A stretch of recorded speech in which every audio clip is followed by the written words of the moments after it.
You. What up? All right. We got another one from MrBallen. Another one from MrBallen. And this is another missing 411. Another missing 411. These are some freaky stories, unbelievable stories. I think the last one we checked out had a boy, get swooped up by an eagle or something flying. Something flying because it dropped him off on the ledge of a mountain or something.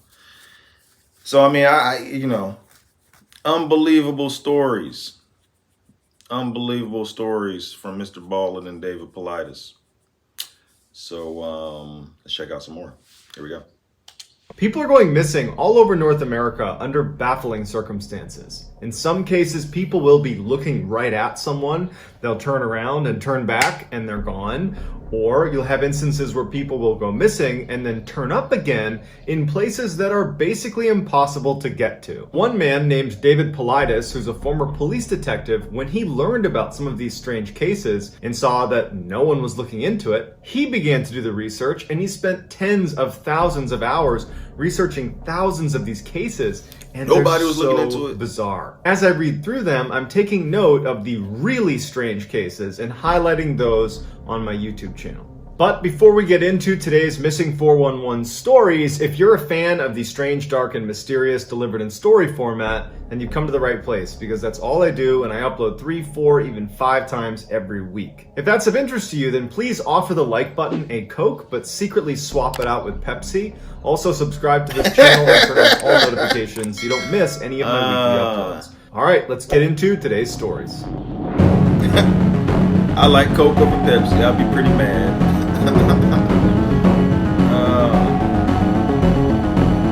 Robert Winters. In 1969, Robert Winters was a 78-year-old retired logger living in Oregon. He was a family man, he loved the outdoors, and he really loved going hunting with his 3 sons. In early October 1969, Robert and his 3 sons headed off for their annual hunting trip that they would do at Sparks Lake. Now, Sparks Lake is an area that they had been hunting for 20 years. They know this area inside and out. They arrive at Sparks Lake and they set up their camp right at the base of this mountain that was a part of the area that they would be hunting in. And for the first couple of days, everything was going great. On October 8th, they found out that there was this big snowstorm coming in later that night. They still wanted to go hunting that day, so they decided that instead of going up into that mountain and hunting up there, they would stay at lower elevation around where their camp was. So the 4 of them split up and they took up different positions all around this lake, but they're all in the same general vicinity, and they all hunt for the day, and then they all come back to the campsite that night. Except Robert didn't come back, and as it got darker and the snow started to fall, his sons got really worried and they went out looking for him, but quickly saw that we got to get other people involved in this because this snowstorm's coming in and we don't know where he is. So they call the sheriff's office. The sheriff's department launches this massive search right away, but unfortunately, over the first 24 hours, not only did they not find Robert or any sign of where he was, but over 18 inches of snow dumped all over the area. Because of the snowfall, it made searching the area on foot really difficult, so they called in a couple helicopters to scour the area from the air. And it was at this time that one of the helicopters picked up tracks at 7,100 feet right near the lake. And the tracks were actually discounted, and people said that can't be Robert's, because that would mean he would have had to go up almost 2,000 feet in elevation when he and his sons had all agreed we're not going to go higher because of the snow. And Robert was an accomplished outdoorsman that would know in an emergency survival situation, especially in a cold environment, you don't go uphill.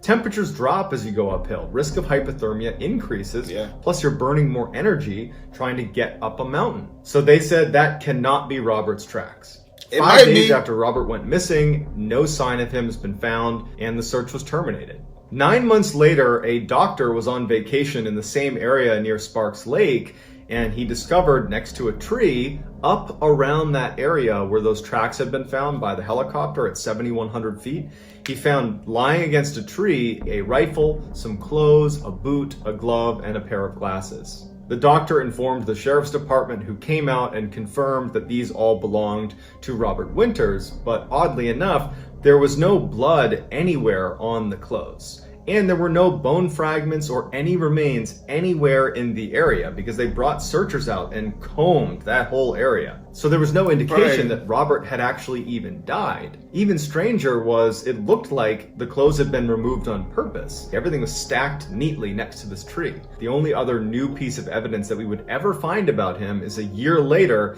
his dentures were found in that area. So again, there's no remains of Robert, just his various belongings that were found in that area. The family wanted to move forward with funeral arrangements, but they needed the coroner to sign a death certificate. The coroner refused for over a year, saying there's no sign he actually died. Damn. But eventually the coroner said it's also impossible for him to be alive at this point. So they were able to get a death certificate. Impossible? Even though there was nothing ever found of him. It seems very unlikely that Robert, who was a skilled outdoorsman, who had hunted this particular area for 20 years, and had agreed with his sons that it was a bad idea to go up in elevation because of the storm, defied all of that and went almost 2,000 feet up in elevation, removed his clothes, put them on the ground next to a tree, and then vanished without a trace. But then how do we reconcile those tracks that were seen from the helicopter up near where all of his belongings were found? Unless those tracks weren't Robert's. Somebody else? Something else? On February 19th, 1999, Dr. Katherine Wong, who was a pediatrician in San Jose, California, she was 47 years old. She and her husband, John, along with 2 relatives and 2 of their 3 kids, drove 4 hours northeast from their home in Milpitas, California, to Bear Valley Ski Resort. The family loved to go skiing any chance they could, so Dr. Wong was actually a fairly skilled skier. This would be their first time at Bear Valley Ski Resort, which is a resort located about 30 miles south of Lake Tahoe. The Wongs arrive, they start skiing, it's this beautiful day. At about 11:30 in the morning, everybody stops and goes into the lodge for lunch. After lunch, their kids and the other relatives decide to stay in the lodge for a little bit longer, so Dr. Wong and her husband John decide to go skiing on their own. And at some point, Dr. Wong and John decide to go down separate trails. John goes down his trail, and Dr. Wong would go down her trail, which was not a difficult trail. It's one she'd been on earlier in the day, and she doesn't show up at the bottom. John's down at the bottom, he's waiting for her. After a little bit of time, he starts to think, okay, maybe she got hurt, maybe she fell down, I'm not sure.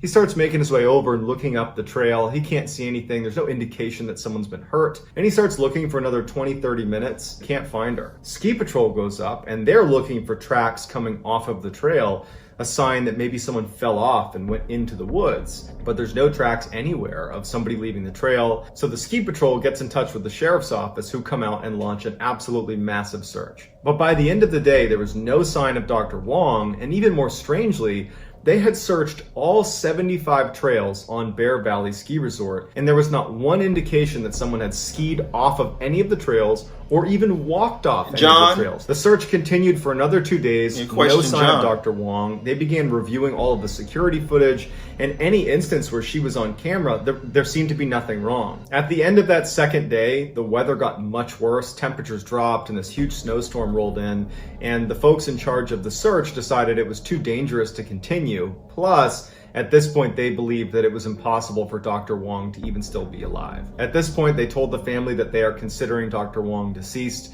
and they terminated the search. It was around this time that newspapers and people in the area began to speculate that this was not an accident, that either Dr. Wong willingly decided to vanish or foul play was involved. There was no proof of either one, but it just seemed so bizarre that there was this massive search and there was just no sign of her anywhere, no tracks, no anything. It just felt like something's amiss here, we just don't know what it is. Her husband John ended up taking a lie detector test, which he passed, and investigators began digging into their marriage a bit to see if there were some underlying problems. And it looked for all the world like it was 20 years of a very stable, healthy, happy relationship. There was no sign that Dr. Wong would be looking to, escape her life and run off with someone else. 4 months after she went missing, her remains and ski equipment were found about a half-mile south of the ski resort in this deep ravine, heavily forested, well off any marked trail. Bone fragments and remains were scattered over a quarter-mile trail along this ravine. This area had not been previously searched because when they initially launched the search for her, this area was so steep and so difficult to get to, Plus, there was 8-foot snow drifts from the ski resort all the way to that area that they decided it would have been impossible for her to get there. So how did she end up in this impossible area, and why weren't there any tracks leaving the mountain? Some say the scarcity and dispersal of her bones over that quarter-mile track indicates that after she had been deceased, animals had kind of ravaged her remains. Others say that an animal is responsible for this attack, and that's why her remains are scattered over a quarter-mile track in this impossible area. But what kind of an animal is able to sneak up and grab a person off of a very populated ski resort and drag them this half-mile away without leaving any tracks or raising any suspicion? Why would y'all separate? In 1991, Corey Fay was a 17-year-old high school student in Beaverton, Oregon. On November 23, 1991, Corey and 2 of his friends decided to go elk hunting. Corey was not an avid hunter, but he went hunting enough that he was competent, and he had taken survival training and was always very well equipped anytime he went out on a hunt. So the 3 of them load up in a truck, they make their way out to this hunting site, and when they get there, they decide to split up and meet back up at the truck at 6:30 that night. That night at 6:30, the other 2 hunters came back to the truck, but not Corey. He was nowhere to be found. The other 2 hunters briefly went out looking for Corey, and they couldn't find him, so they called the sheriff's department, who comes out and they launch this absolutely epic search. They had helicopters, they had horse teams, they had 250 ground searchers. They had 7 of the world's best scent sniffing dogs in the whole world are a part of this search. 7 over best 10 dogs. days, that group covered 12 square miles where Corey would have been. Towards the end of this 10-day period, when this all-star search team has come up with nothing, people began to wonder if the other 2 hunters had accidentally shot and killed Corey and maybe buried him. But those search dogs never found a gravesite. The official search was called off on December 1st, but many volunteers stayed out for weeks and weeks, combing the area, going well beyond the bounds of that initial 12-mile area they searched, and nothing was ever found. The sheriff's department that was in charge of this search was so perplexed by the fact that this amazing team of searchers couldn't find anything that they ended up contacting the FBI, which indicates they were suspecting foul play, because that's the only reason the FBI would get involved. But almost nothing happened in Corey's case for nearly a year. In September of 1992, 2 hunters were hunting about 10 miles away from where Corey had gone missing, and they discover a rifle, a backpack, and a jacket. They don't know whose it is, so they turn it over to the sheriff's department. The sheriff's department comes out, and they're able to confirm that they all belonged to Corey Fay. A new search was ordered right around that area where his belongings were found, and all these searchers came out and did a grid search, and all they could find were a couple of bone fragments and his tooth. No large bones, no rib cage, no skull, nothing. And interestingly, they also never found his pants or his boots. But now that they had some of his remains, the sheriff's department was looking at where they were found and looking at the time of the year when he had gone missing, and they realized that to go from where he went missing to 10 miles away, 3,000 feet up in elevation to where some of his remains were found, he would have been in waist-deep snow for over 5 miles. People were skeptical about him making this trek because it didn't make sense, but his family in particular really didn't believe it. Corey's grandparents said in an interview that Corey had taken these survival courses that he would talk about all the time, and one of the main things they teach you is in a survival situation when you're on a mountain, in particular when it's cold, you never go up. If you go up in elevation, temperatures will drop, same as the first risk of hypothermia increases. So for him to have wound up 10 miles away and 3,000 feet up in elevation is basically doing the opposite of what he was trained to do. And his grandparents said that Corey was incredibly level-headed. There's no reason that in a real survival situation that he would have just thrown that out the window. He would have relied on his training. So the million-dollar question is, why are his belongings and bone fragments 10 miles away and 3,000 feet up in elevation? Did he defy his training and go there on his own? Or did an animal attack him and drag him there? But if it's the latter, what kind of animal drags a 17-year-old, his rifle and his backpack 10 miles up 3,000 feet of elevation in over 6 feet of snow? And where is the rest of him? All we ever found were a couple of bone fragments and a tooth. So, like all of these missing 411 cases, we're left with a lot of unanswered questions because that's the whole deal with missing 411. These are baffling. But that doesn't stop us from speculating about what could be happening. And not only will I respond to the early commenters, I'll also pin the best theory at the top of the comments section. If you want to learn more about Missing 411, please check out David Paulides' book series called Missing 411. I provided a link in the description below where you can purchase those books. Also, David Paulides has a YouTube channel that I provided in the description below as well. Go over there, subscribe, and check out his content as well. I also have a Missing 411 playlist that anytime...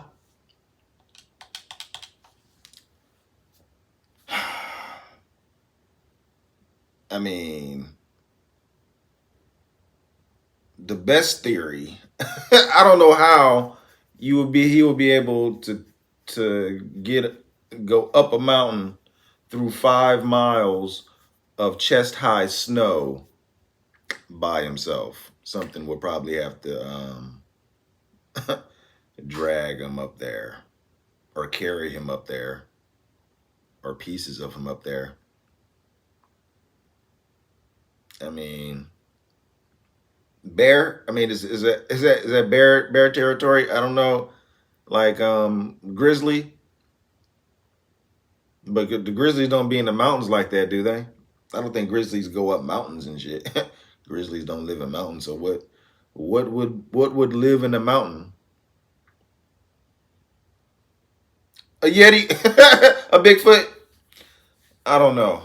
But it's honestly like the most likely.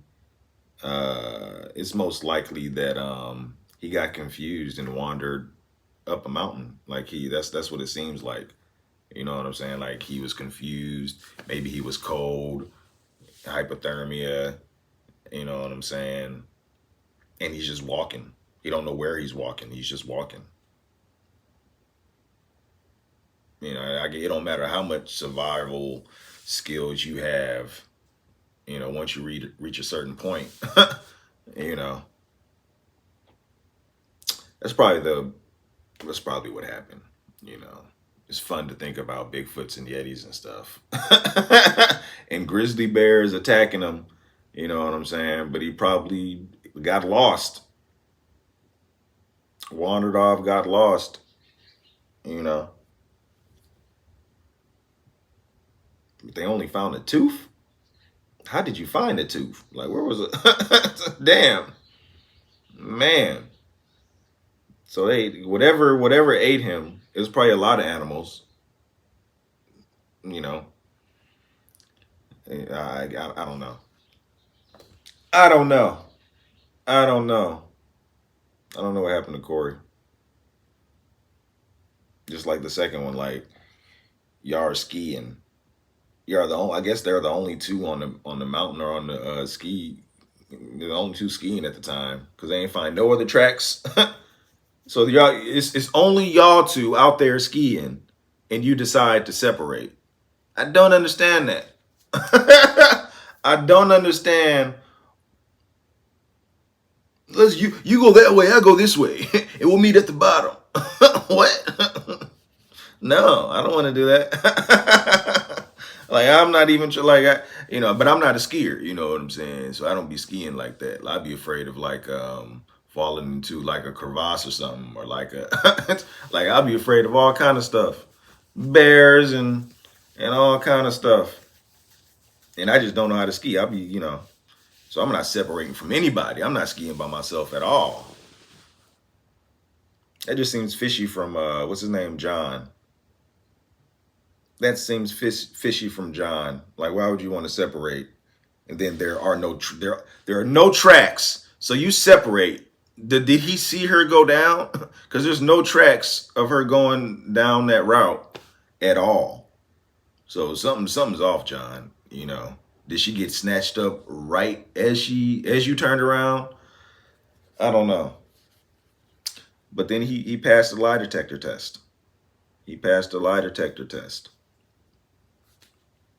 And I think how easy is it to pass a lie detector test though? Like it could be easy to be. He may have planned for the lie detector test. but that they found her remains a ways away.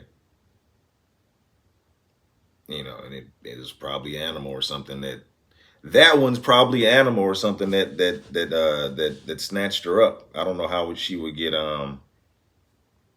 because if there were no tracks, if there was no tracks going down, she probably got snatched up immediately by something. That's what it sounds like. Because I don't think she would just you can't wander off in skis. Like that would be, I don't know how you would be able to wander off in skis going down. I imagine it's like a track or something. I don't know how you would wander off in skis, you know. So something had to have snatched her and took her. And that was that. But what was it? I don't know. But I think that they were in Bear Valley. Was that the name of the place they were in? You're in Bear Valley. I don't think I heard MrBallen mention if it was a bear. Well, yeah, I think he did say it might have been a bear. Something big with claws and teeth. But I mean, if you're in Bear Valley, that's the first thing I would think of. Maybe it was a bear. Maybe a bear got her ass. Maybe a bear was sitting in the bushes waiting for her to be alone, or waiting for one of y'all to be alone and come down that route. I don't know. I don't know. And then Robert Winters. That one, I mean, he may have. That one sounds similar to the last one. The first one and the last one seem similar to me. It seems like those are the ones that just got lost and wandered off. The second one seems like she got snatched up, but the first and the last seems like they may have wandered off, got lost. They both went up a mountain. You know what I'm saying? They're both like experienced survivalist, I guess you could say. But I think Robert Winters. I think he was. I mean, this nigga 78 years old. I mean, you 78 years old. I mean, that's possible. You can get confused. I mean, shit. 78. It's possible to get confused, especially like, out in the wilderness. I don't care how experienced you are. I mean, like how, at what age does you start declining? Like, I mean, 78 is about the age where I would start worrying. I'll be watching it. I think he was out with his 3 sons.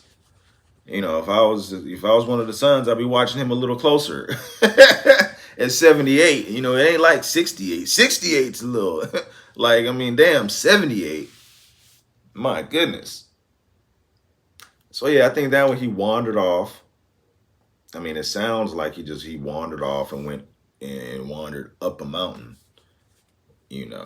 But then I think MrBallen said it's like almost impossible for him to climb up, like the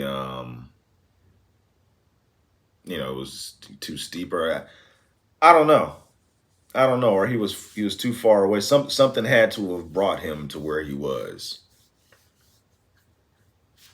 It's possible he ran into something, got off trail and ran into something. Yeti, Bigfoot, bear. You almost think you would want to run into a Bigfoot than a grizzly bear. Because grizzly bears are just going to eat you. You run into a Yeti, you might be able to compromise with the you might be able to reason with a Bigfoot or a Yeti. But if you run into a bear, you can't reason with a fucking grizzly bear. But a Yeti or a Bigfoot, you can probably sit there. I got food. Look, I got food. Look, I can get you more. With a grizzly bear, it's a wrap. So yes, it might be safer running into a Yeti or a Bigfoot than a grizzly bear. Never thought of it like that.